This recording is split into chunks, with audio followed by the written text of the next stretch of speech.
Hello, everybody. Meteorologist Hutch Johnson joining you as we head into our Wednesday. Severe storms from the west will be rumbling tonight. I'll have details on the track and timing of those storms in this update of Hutch's weather. Now, a Hutch's weather update with Chief Meteorologist Hutch Johnson, brought to you by Robert Gibb and Sons.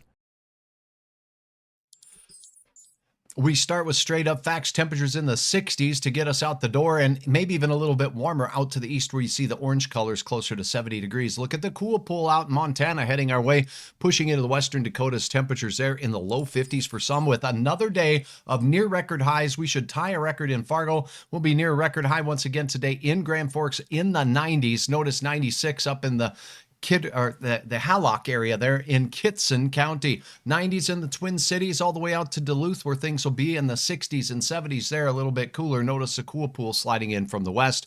And here is a look. Tonight, thunderstorms form out to the west, will roam our way as we go through the overnight hours. I'll have the exact timing on that we're expecting. Now, as we go into Thursday, the hot weather is gone. We'll have falling temperatures from the mid-afternoon as gusty north winds take hold. And I mean gusty again, but areas of locally heavy rain here and there is spreading its way across the region. Flat out cold, wet showers on and off throughout your Friday with north winds that will still be gusty, ushering in cold enough air for frost and flakes. That's right, a few flakes near the international border possible on Saturday, and frost possible in and around Fargo and Lakes Country as we go into your Sunday. Now I'll look at the timing on the storms. Let's get right to that. And as we take a look at this forecast model, it is showing that we'll have a chance at some morning storms firing as we get things going here out to the west in parts of the western Dakotas. Notice Winnipeg also getting some much needed showers after our very windy and dry weather. Now, as we go into the afternoon drive time home, the showers and thunderstorms that form here could all be severe. The risks include large hail over 1 inch in diameter, gusty straight line winds over 60 miles per hour with these storms, and well, we cannot rule out an isolated tornado, but this backward C shape that you see here is called a Boeing line segment, and very gusty straight line winds will be possible with these storms as they branch out through the evening hour. Dinner time and beyond, moving through Bismarck and Pierre, South Dakota on towards Chamberlain as we head into the evening time. Look at the real stout storms forming in parts of central South Dakota. These will continue to trek eastward. So the severe threat does sneak all the way down south to near Omaha as we go into the late evening hours. Will they arrive in Fargo? Well, by all intents and purposes, by midnight, no. The strong storms will mainly be in South Dakota. What's going on up here will be garden variety heavy showers of rain. Thunderstorms kind of pick their area and they douse it with a lot of heavy rain. So locally heavy rain will be what's going on there.